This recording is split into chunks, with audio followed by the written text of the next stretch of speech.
Howdy gamers, old gamer guy here. Welcome to another Baldur's Gate 3 video. This is sort of an add-on to my previous video, my first hour impressions. So this video is also really for people who have not played the game at all. There were some major things I didn't even see in the first couple of hours because the tutorials were glitched when the game first released. So there was one major radial menu in particular that I don't even think I saw for several hours. But you may notice if you watched that first video that my group is a little different. Shadowheart, I met her in that first video, but these other two characters I met since then. And there was another female character in that first video that was a female Githyanki named Lizelle. And she's still alive as far as I know, but her whereabouts are unknown at this time. I'm going to try not to have too many spoilers in this video, but here is a menu you get to by pressing R2, and there are some fairly major sub-menus on this radial here, but I'm going to show you the turn-based mode and the camp. So for turn-based mode, I'm going to change locations. So we're going to go up here to the waypoints, and we're going to teleport over near the Emerald Grove, which is where the druids hang out. But on our way there, I'm going to show you a couple of other things, including a minor complaint. So you can see in the distance there's something on that hill in the distance, but I can't look up. I can't tilt the camera to look up at it, which is kind of annoying. You can zoom out a really good distance here, and you can detach the camera. You can actually move around this way also if you want to, but there is some amount of line of sight going on, as you are about to see here, because obviously there are some blood stains over here. But if I click the ground to get my characters to run over here, you will see some bodies popping in, and even some other scenery like that tree right there. So yeah, some amount of line of sight is happening, so you can't detach the camera and just see everything at all times. But if you want to, you can play the game this way. But back to my complaint. We are right outside the Druid camp. That is their wall right there. There was a battle here, I'm sure you can tell. But the Druids know me. They are friendly, so they're going to open up the gate here. But yeah, I wish I could look up and see them standing on top of the wall. I can zoom out and see some of them up there, but it's just not the same. You know, I want to be immersed in the environment, and being able to detach the camera and look around is just not the same as being able to freely look around. Or maybe if I could just zoom in to an over-the-shoulder view and look around, that would be nice. But never mind that. We are entering the Hollow, and we have a bunch of druids in here. Here's a halfling druid vendor right here. There's another vendor farther down inside that has a bunch of weapons. But notice if I zoom out all the way, then all of the living creatures, it appears, have a circle around them to kind of highlight where they are. Over here we have some characters training for battle. If I press R3 and hold it down, I can see items, not all items, but some items in the world. And you can probably guess that the ones in red belong to somebody else. Notice that this trunk is not labeled, but it's still outlined in red. So unless you're really, really sneaky, you probably don't want to mess with that. But never mind that. There's a rat running around over here, and this rat is going to be a good illustration of turn-based mode. So notice at the bottom of the screen we have action, bonus action, and movement, just like we would have during combat. So yeah, this is just another way to play the game if you want to. If you're moving around normally, your characters are all just sticking together in a group as much as possible. But this way, if you wanted to, you could split your characters up and have them do different things away from each other. You could, if you wanted to, you could have 4 assassins in your group, and you could have them sneak around and then try to assassinate 4 different characters at the same time in a very sneaky way. But here, of course, I'm being a nice guy. I'm a nice monk in this playthrough. I can't really play this musical instrument because I'm not a bard, but I like to carry one around anyway because I play the guitar in real life. Hitting triangle ends the turn for that character and goes to the next character. So I'm just going to move these characters in different directions. Making me sweat. We'll put Karlak over here. And now when I hit triangle to end my turn, it will be the environment's turn. So here's the rat, and then when I hit triangle, there goes the rat. And so he's going to move around a little bit. He's looking at something. Now he's going to move a little bit more. And now the environment's turn is over. It's my turn again. And if I exit from turn-based mode, all of my people will just kind of run back together toward whichever character I'm controlling.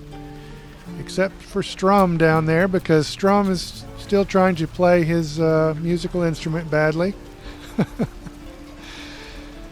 So far I've been able to avoid major spoilers for myself, but I think I did read that it is possible for my character to learn to play an instrument eventually, so I'm excited about that.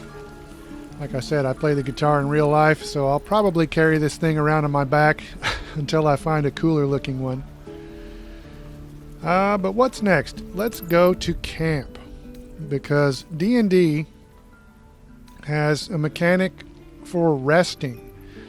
You have a bunch of spells, you have a bunch of abilities, but you can't just use them whenever you want to and then just regenerate your mana or whatever. You have to actually rest. And you can have 2 short rests before you need a long rest. And we can long rest from the campsite. The campsite changes appearance according to where you are in the world. So if you're in a cave or a basement or a crumbling ruin, it will look a particular way. And this is how it looks in the regular overworld map. And I'm going to go ahead and kick Karlak temporarily out of the group here for a moment. Copper for your thoughts. Sounds boring. Oh, fine. I'll be here eating dirt or whatever. Never fear, Karlak. This is just temporary. I just want to illustrate something with you out of the group. But first I'm going to pet this dog, because why not? I suspect at least some of you would be angry if I didn't pet the dog. There's also a ball that I can throw and have the dog fetch, and I think I can actually summon the dog as a familiar now during battle. But yeah, you can see that each of the companions has their own tent in this campsite space. I've kind of been chatting up Shadowheart. I think I've mostly just annoyed her. She's a cleric. Asterion is a rogue. And these 2 guys are casters, a warlock and a wizard, I think. And Karlak is a barbarian. But over here, we have this creepy looking guy who kind of reminds me of Charon, the ferryman. Fate spins along as it should. Dost thou require a new ally? Or mayhaps a resurrection instead? So that's Withers, and he has several useful functions. You can recruit a new ally, which is a hireling. You can change your class, you can change the class of your companions, or you can resurrect a dead companion. So yeah, I'll be talking to him a lot, most likely. If you decide you want to hire a hireling, There are 12 of them, one for each class, and they are all just preset characters, different races, different names. They've got stats and stuff over there on the right. And then, like I said, I can change their classes with withers, so I could hire 3 hirelings if I wanted to and make them all monks. And so I could have a group of monks running around together if I wanted to, or I could have a group of thieves pickpocketing everybody, you know. So D&D is about possibilities, and there are lots of them in this game. But like I said, you can long rest from camp, and you do that at these packs here that say end the day. And when you choose to do that, you use some camp supplies from your inventory, and then that will restore your hit points and restore your spell slots. But I'm already well rested here, so I don't need a long rest, so I'm not going to do that. So if I look at the map from here, we just get a map of the campsite. If I leave the camp, then I go straight back to where I was when I entered the camp. And you may notice there that I did not re-add Karlach to my group, but I'm going to realize that here in a moment. If you watched that first video, my first hour impressions, it ended right about there. That's where my character was, so that'll give you an idea of how much I've explored here. I think I've played for just under 20 hours already. There are the druids. Over here there is a goblin camp, and I have a major decision to make about these 2 camps. I'm not going to go into that. I'm trying to avoid as many spoilers as possible. But I'm just in a mode where I'm avoiding making that decision, and I'm just kind of exploring and looking around, trying to find stuff and level up if possible.